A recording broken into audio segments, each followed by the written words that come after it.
ISO FileMaker Magazine, the professional's resource for FileMaker know-how. Well, hello there and welcome back to yet another FileMaker tutorial video where we are going to learn more about FileMaker Pro. My name is Matt Petrowski, bringing you these FileMaker tutorials from my website, FileMakerMagazine.com. We are going to be taking a look at global utility fields. In fact, globals can be a little bit confusing if you're just getting started with FileMaker, but if you use them correctly, you can accomplish all kinds of wonderful things in your user interface. Let's take a look at the file. All right, thanks for joining me here on my desktop. As you can see, we've got a file here on my desktop, and we're going to be taking this apart, looking at how we use global fields in order to accomplish really cool things in FileMaker. I'm going to give you a quick overview to start with, and then we will dive into using, understanding each of these global fields. As you can see, I've got the file named Global Utility Fields. If you are watching this on YouTube and you like learning more about what you can do with FileMaker, which is a ton of stuff, then you can always head over to my website, FileMakerMagazine.com, and I've got all kinds of videos.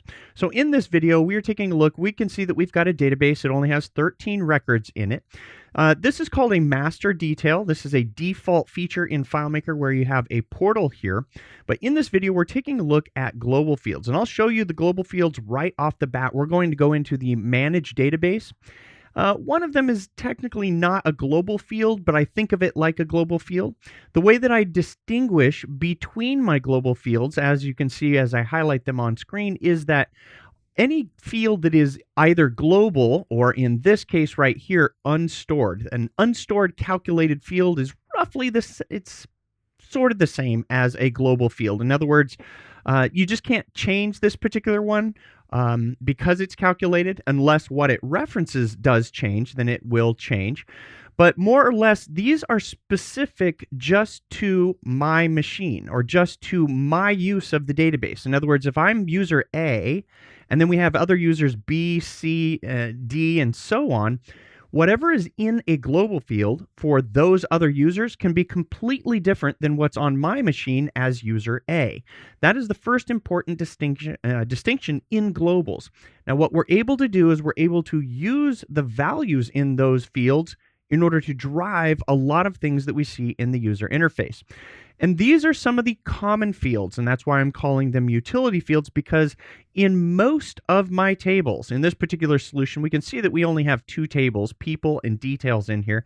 You more than likely have many more tables in your FileMaker solution, but I will almost always have a create global field, and it's typically of a type text. I will almost always have a found count, which is an unstored calculated field which simply uses, in this case, the get found count, and we'll see why that is there. I will also use a load. Sometimes I call this view. Sometimes I will actually have load and view. It really depends on how complex the solution is.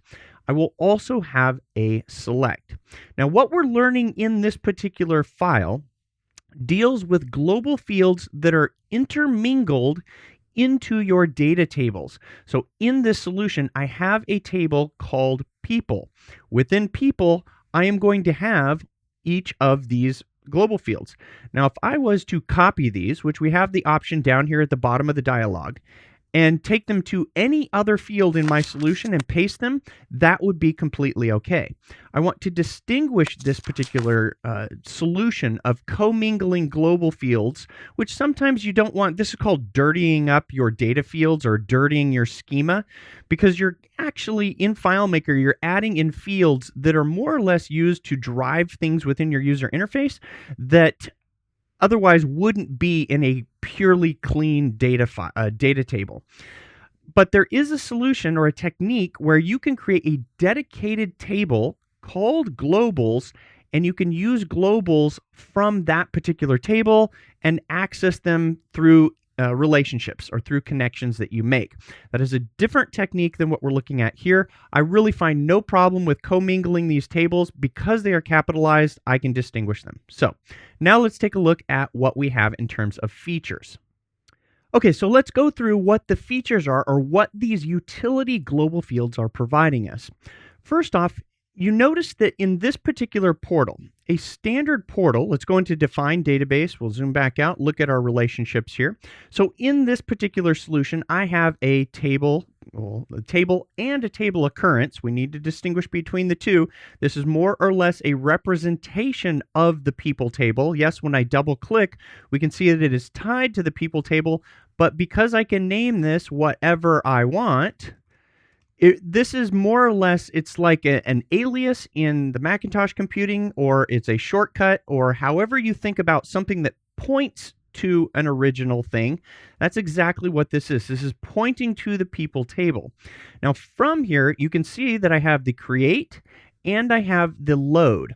Now, in the case of FileMaker, whenever we set up a relationship, and that is a matter of double-clicking this, when we set up, let's say, normally I would be working from my primary key, which in this case is ID. ID is one of the simplest way to name your keys. There's no Z, there's no C, there's no special characters. It's just the ID, and always, perpetually in all tables.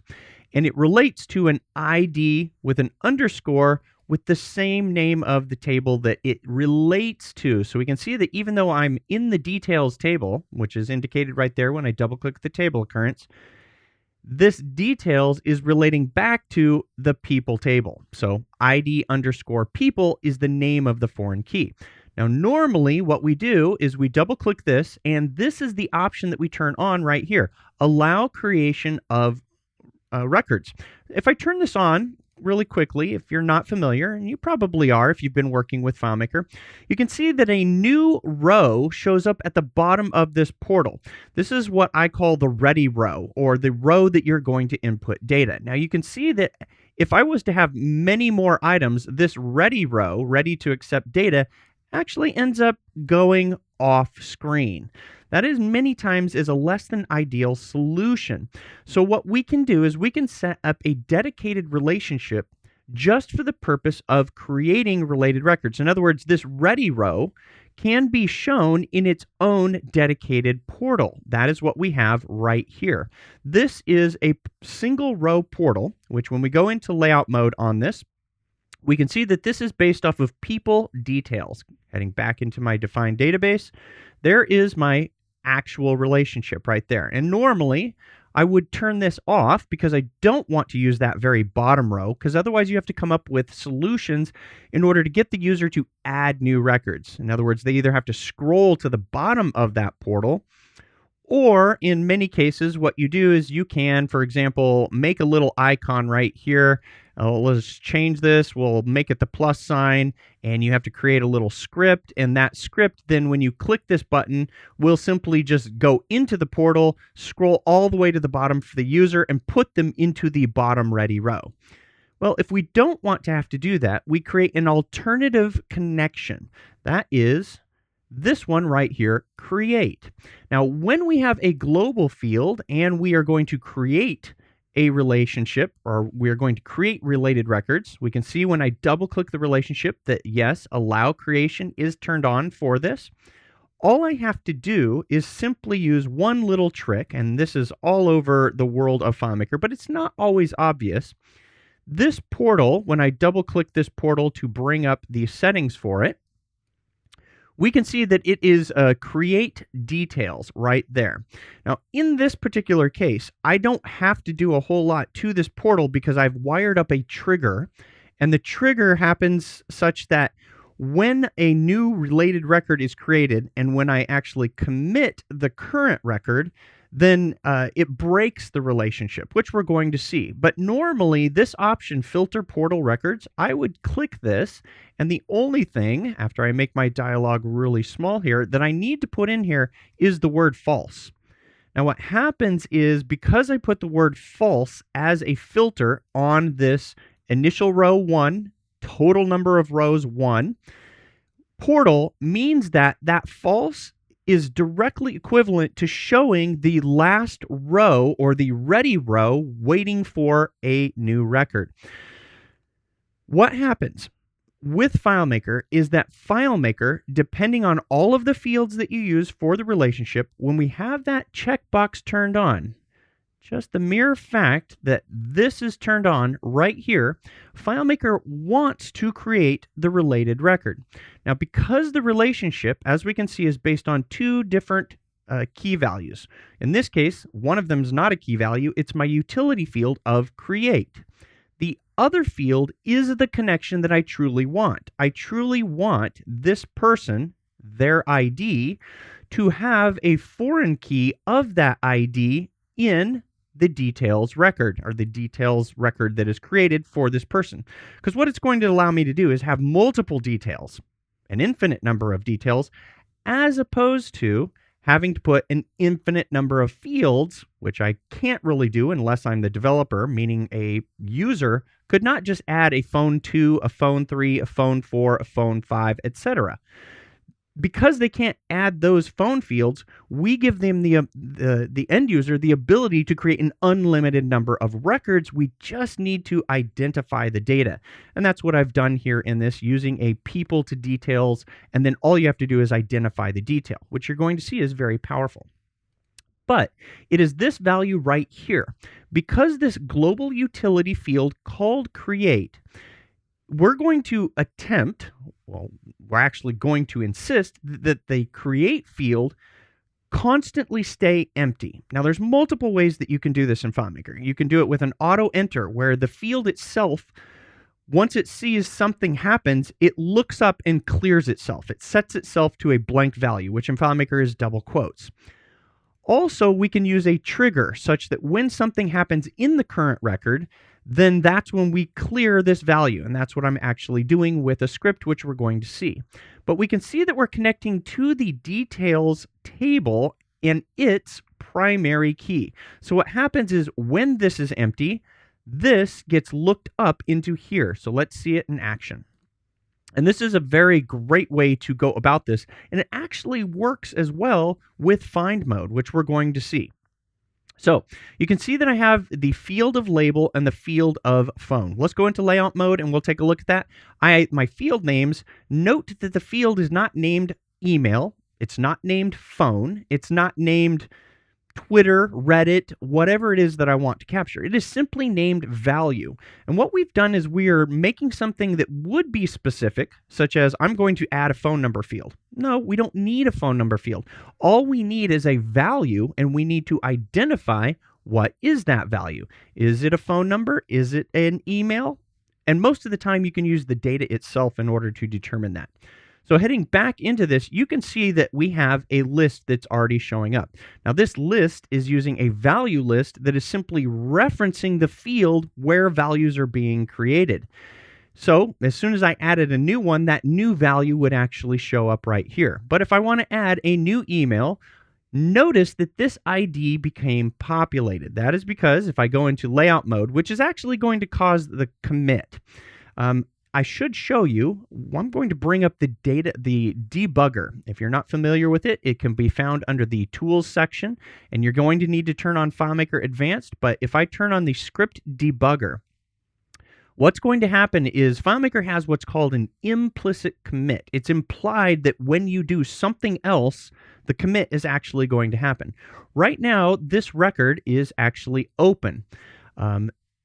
I would be able to see that with the data viewer. In fact, let's go ahead and do that. I'm going to bring up the data viewer, and over here, I'm going to click a little plus sign on the data viewer, and I am going to type in a value right here of get open record count right there. You can see that on screen. You can see that the result that it's providing is 2. I currently have 2 records that are open. This is a very key thing to understand in FileMaker is when you have open records or not. You can use this function within your scripts, etc. But if I go into layout mode, FileMaker is no longer in edit mode, or if I simply just click, when I click, it's implied, right there you can see I clicked on the layout, and I am running a trigger. That trigger is on record commit.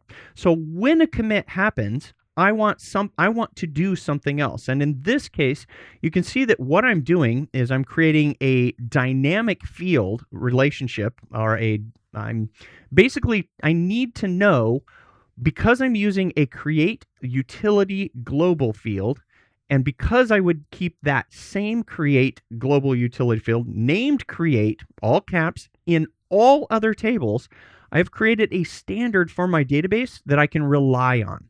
So in this case, I'm saying, what is the field that's being used? So this one script called clear create can actually be used solution-wide. The only time it would break or change is if I renamed or named my create global utility field something else. So in this case, I can get the layout or the table name, in this case, the table occurrence name, even though FileMaker calls it a table name, and combine it with what FileMaker expects, the double colons, to create a fully qualified field name. Now, with that field name, I can get anything from it. So I can use the set field by name as an abstraction and say, what is the field I want to clear it? So in other words, this value right here, or this global utility field, is going to be cleared so that I'm ready to add a new value. So at this stage, I did not put a value into the actual value field, but I did put the label of email. So my two records that are open is my main record right here, which needs to be open whenever I have related records open tied to that main record. And we can see right here that what happens as I advance this, I am going to need to, actually, I just hid that. Let's turn that up. It went through the commit process. I accidentally hid the debugger, which completed out the script, but we can see right there that the related record was actually created. So this, as a solution, is fundamental. This is a core thing to know in all of FileMaker, is how to use the ready record, or the portal row record that's ready to accept new data. It's just how I think of it. Know that I can put a filter on it such that it shows only the portal, the single row portal, only shows that one record and allows me to create related records. Being able to put this anywhere else independent of the portal, I can put it anywhere on my layout, wherever it makes sense, provides a lot of capability in terms of your UI. And the fact that you just simply need to know that I'm going to use a utility field that, because FileMaker is obliged to create a related record, if my create is empty, a new record is created. And as long as in that relationship, I supply anything else that I want to be keys that tie to it, this plus this and any other values, in other words, if I had another set of keys or I had another value that I wanted to automatically be populated into the related record, simply just add it. It would be create equals ID and this and this and this and that. And I could combine many different more keys in order to make this happen.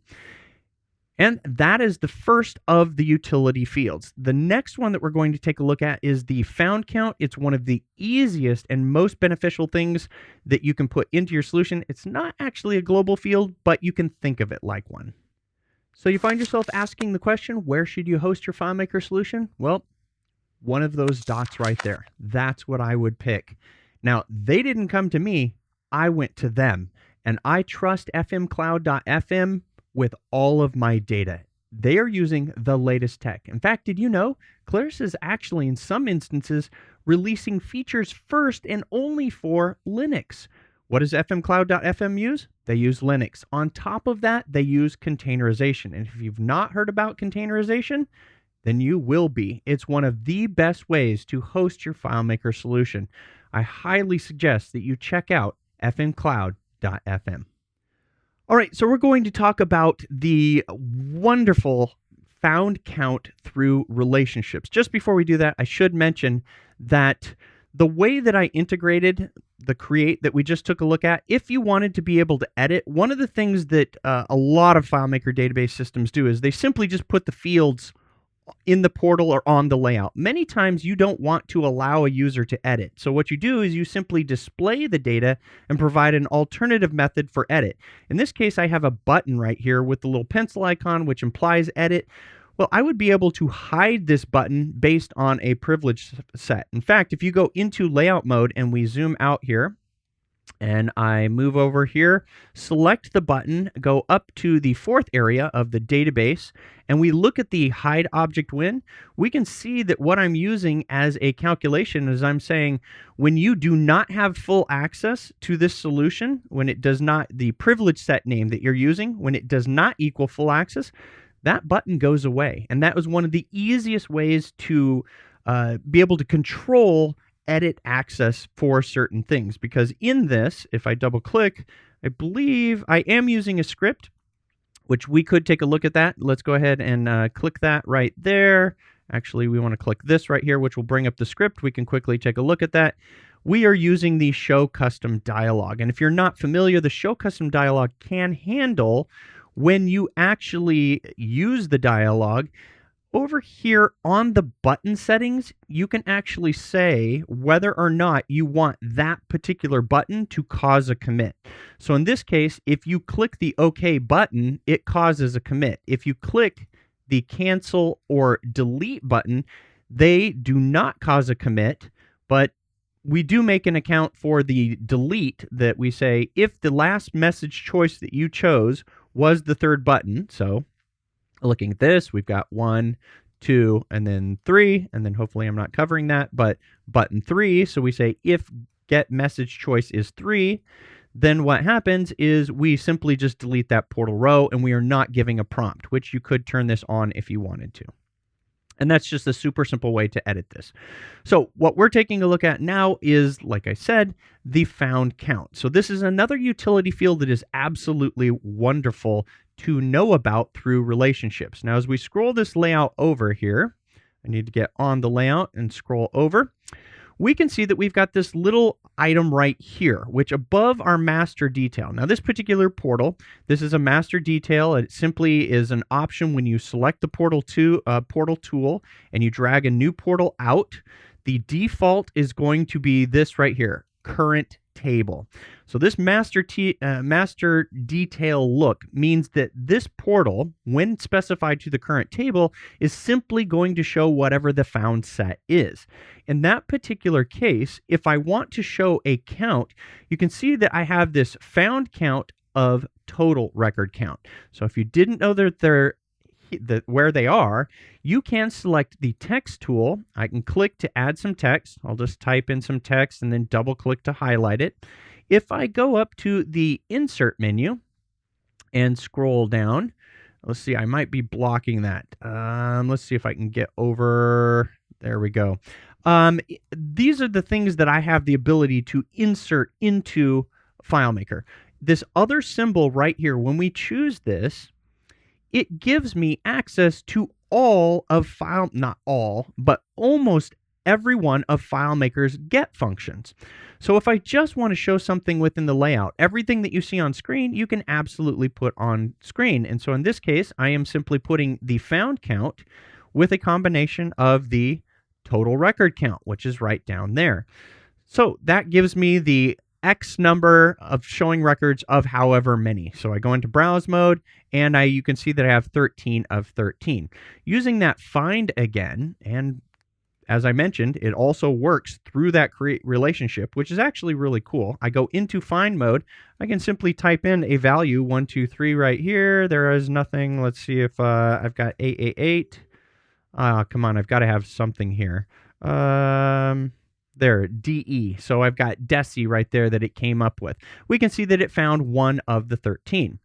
Now, this, in terms of what's in a portal, is extremely useful. That's where that utility field of the found count as an unstored calculated field, simply just using the found count, is one of the best utility fields. Now, again, this is a calculated field, but I think of it like just like a global field.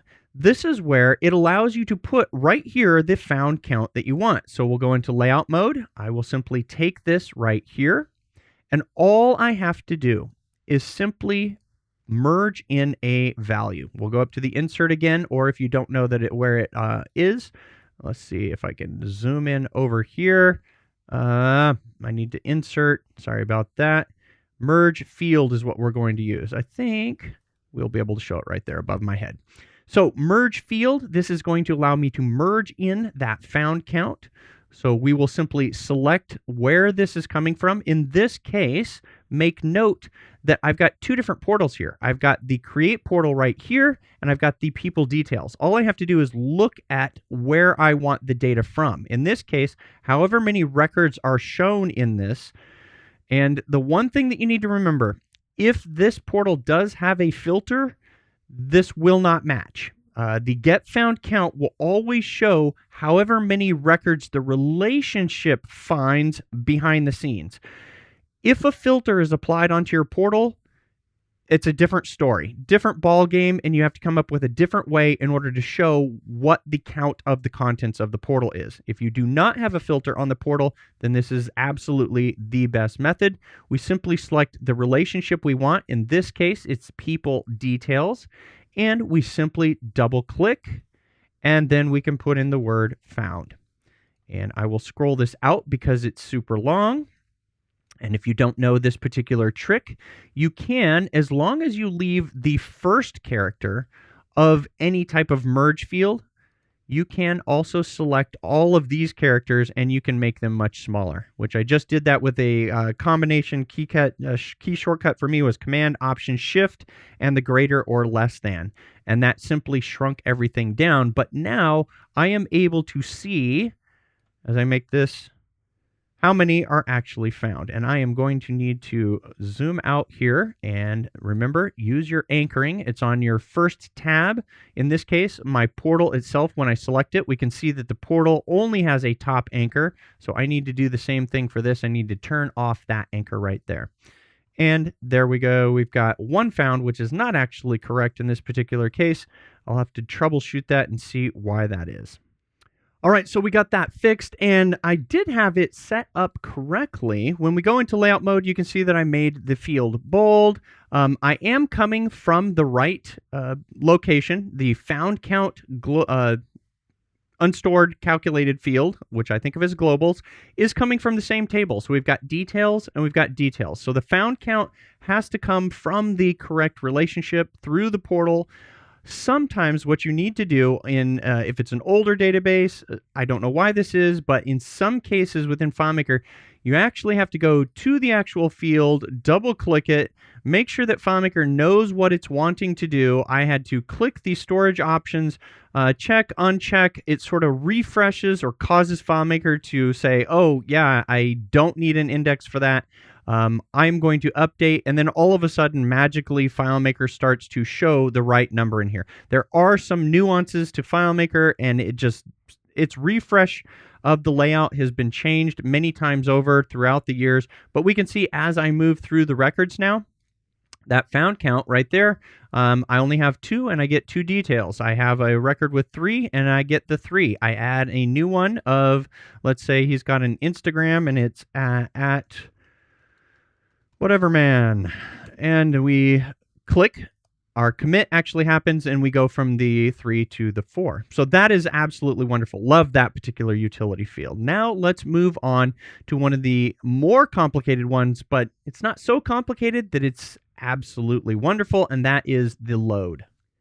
All right, so let's talk about relationships and the fact that FileMaker has support for multi-keys and where that comes into play for a global utility field called load or view. In fact, when we go into our defined database, we've talked about create, we talked about found count, load and select. Now, sometimes they work in tandem.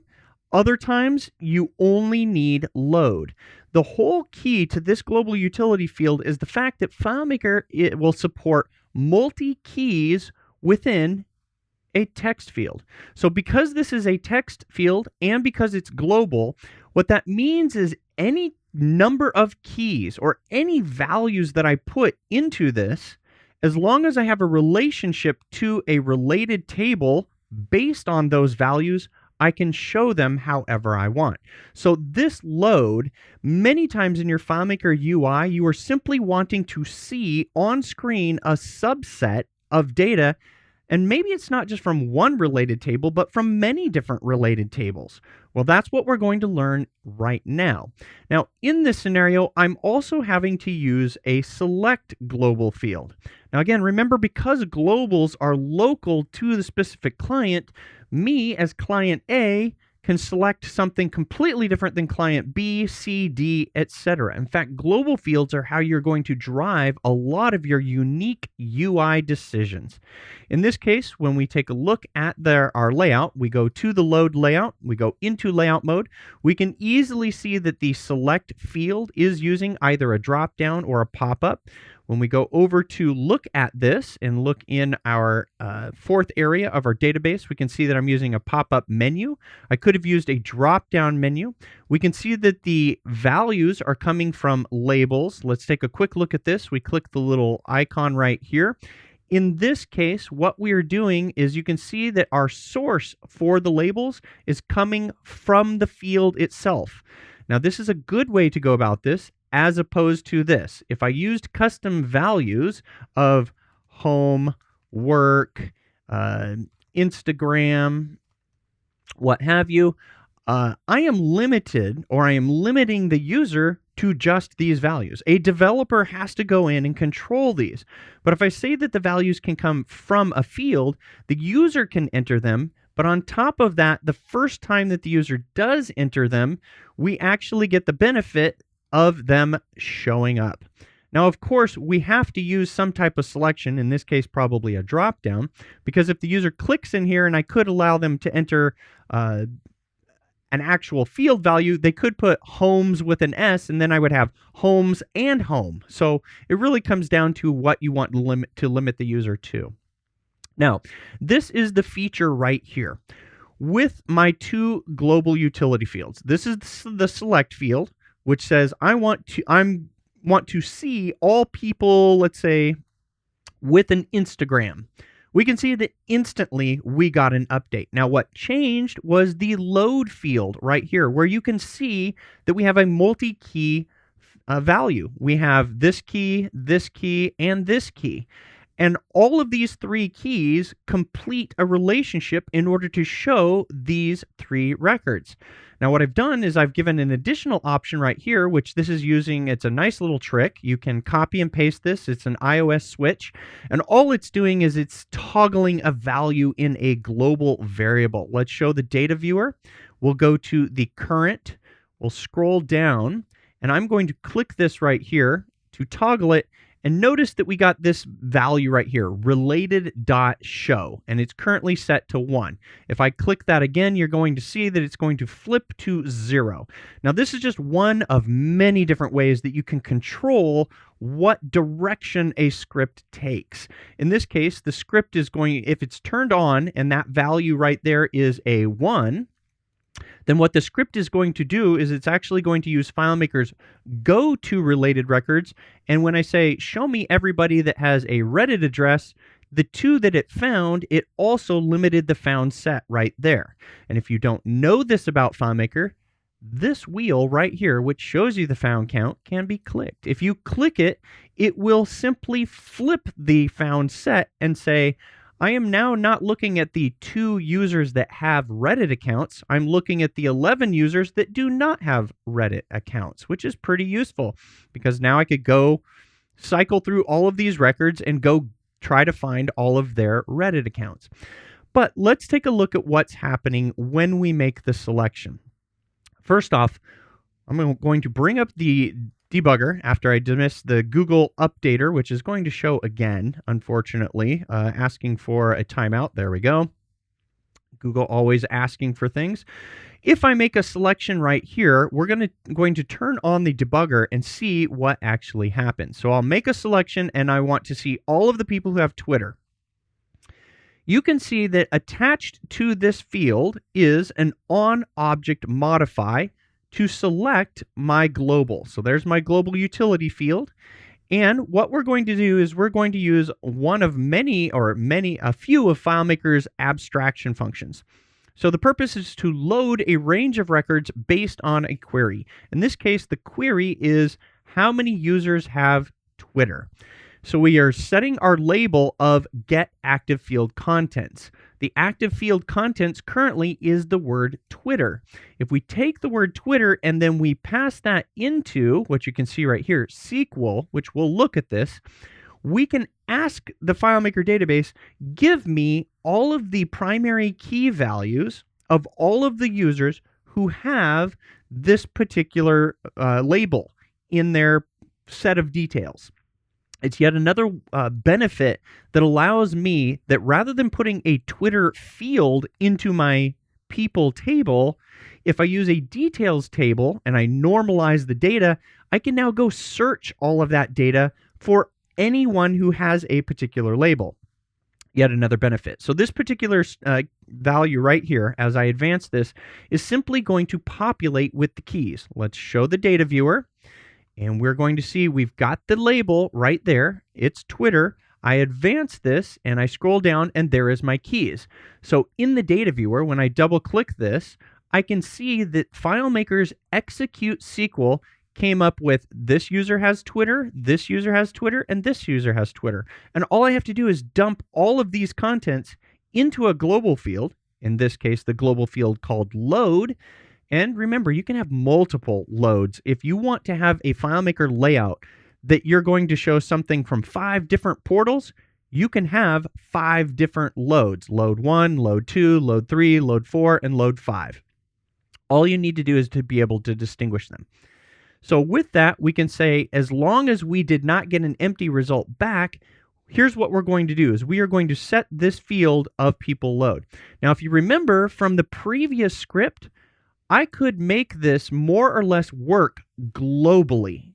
In other words, I would only need to have one script to be able to use this across my whole solution. Go reference what we did in the create, and you would simply be able to use, instead of set field by name. And the only thing that you need to have come into this particular script would be the table name of the layout, and you would be able to combine that with your particular field called load.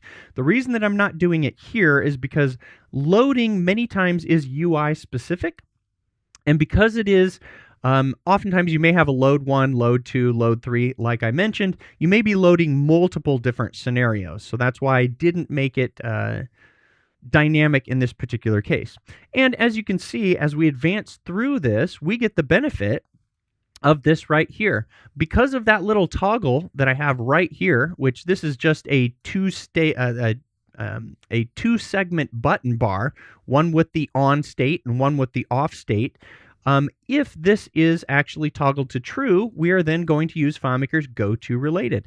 And that's exactly what happens right there. It loaded that found set. I would then be able to process it with a loop, do whatever I want to do. And these are the 4 most useful global fields. I went through a lot of my solutions and looked at all the different ways that I was using global fields. These always end up in most every table that I create, other than some join tables.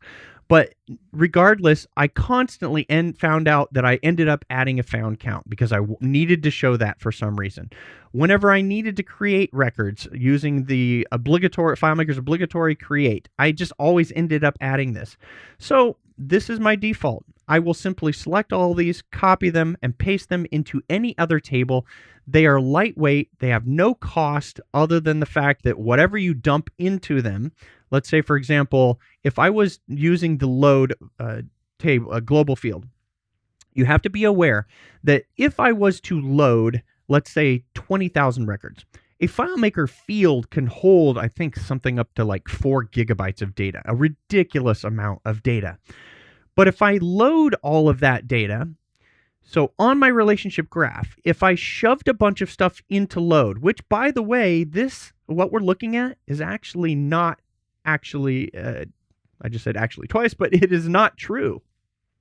This relationship right here, which is saying load as a multi-key, which is many values relating to many different people, that's not what the relationship is showing. This is showing that this is a global. I think of that little bar as the stop sign to a 1. This is showing a global, which could be many, to 1, but it's actually not the case. This is actually a many to many relationship, even though the relationship doesn't show as that. In other words, this crow's feet right here, that is a many relationship. So in other words, you have one person with their one ID relating to many details. That is true. This is not true in terms of how we read this relationship. But with these utility fields, that is what you can accomplish in FileMaker. A really cool, useful scenario with a lot of benefits. If you like learning what you've just learned here on YouTube, then I suggest that you go over to FileMakerMagazine.com. I have tons of videos about all kinds of things, and you can use FileMaker to create professional software. You can get out of spreadsheets or work alongside with spreadsheets and make all kinds of solutions in FileMaker. As always, I'd like to wish you much luck with your own development, and until next time, happy FileMaking. We hope you've enjoyed this video tutorial, and we'd like to say thank you for your subscription and your support. If you're not already a subscriber, head on over to www.FileMakerMagazine.com/subscribe for more information about the benefits of joining.